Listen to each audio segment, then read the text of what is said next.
Hunter here, Warhorse Overland. I want to take you through Gen 2 of what we have. 4x6 basic trailer, 25 inches high. This differs from our older models, which were a 4x5. This is my actual personal trailer that we're kind of getting ready to sell, kind of as a used model for somebody, because we build so many of these things. But essentially, so I've used this for almost a year, and this is what you're seeing here has not been touched up with paint. It's completely raw, totally uncut here. So I'll take you through, why this thing has been successful for me and why our customers really like this design. And first off, removable tongue hitch comes standard with all models.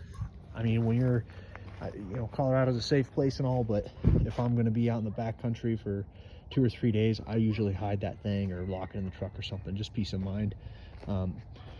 2 doors, however, the base model just comes with 1, but we can always add an extra door. That's not a problem.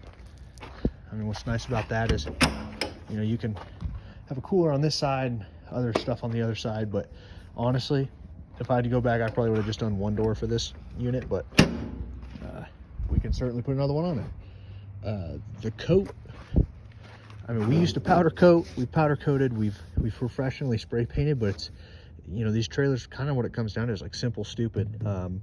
We've used this rafter bed liner, and you just get AutoZone. It's a dual part epoxy, so it's super tough, and it is super tough. It's way tougher than powder coat or professional dual part epoxy spray paint that you can, automotive paint. Like, this is a typical wear point right behind the truck tire, and I have not had to touch this thing up.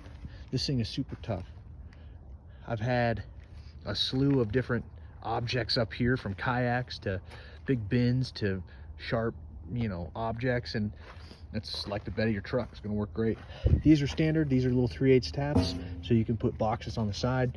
We have them on the sides. We have them on the fronts. They're super easily customizable to the customer spec, kind of wherever you want them, wherever you envision you want to put a rack, or you want to put some sort of mounting feature. We can put those around the trailer for you. These are kind of rough-in outlets. I had a power supply in here. A lot of customers actually do this themselves. Obviously, I did it for my purposes, but I always recommend, this is super easy for customers to do themselves. These are just Amazon pieces.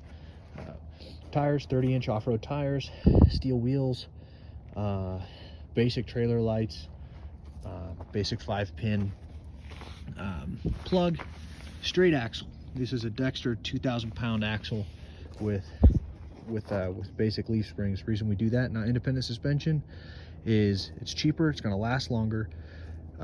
The wear parts for those axles you can find just about anywhere, and you can replace in your garage. The Timbrens and the other axles are overcomplicated. They're bushing base, so they're just getting pounded all the time, and they do not stand the test of time. So also for that reason, people go with the independent suspension because they think they need the ground clearance. Our view is that, your ground clearance is dictated by the ground clearance of your vehicle. I have a Tundra.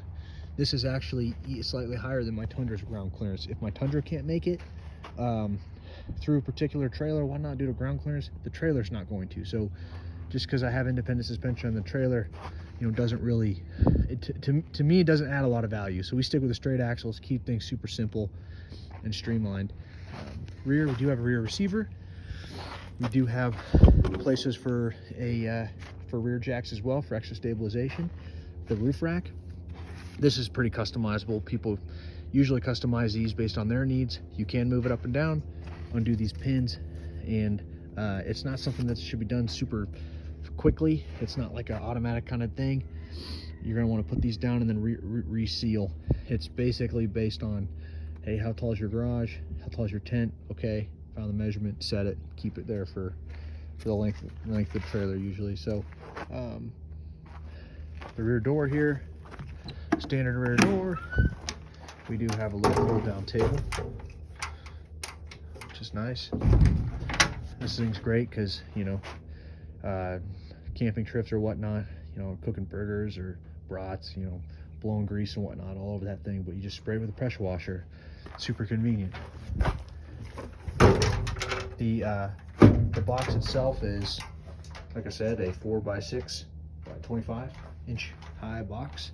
See the rough and stuff we have in there. This needs to be repainted, but get the idea. This is bed linered as well.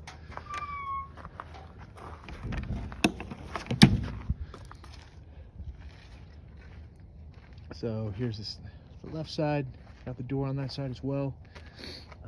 But that's basically it. So these again can be added anywhere. Taps can be added anywhere. Rack semi-customizable, and the overall dimensions can't be customized because I build these frames, kind of keep them in stock so I can build the trailer relatively quickly. But other stuff can be modified for sure. So hit me up. Love to build a trailer for you. This is Hunter with Warhorse Overland.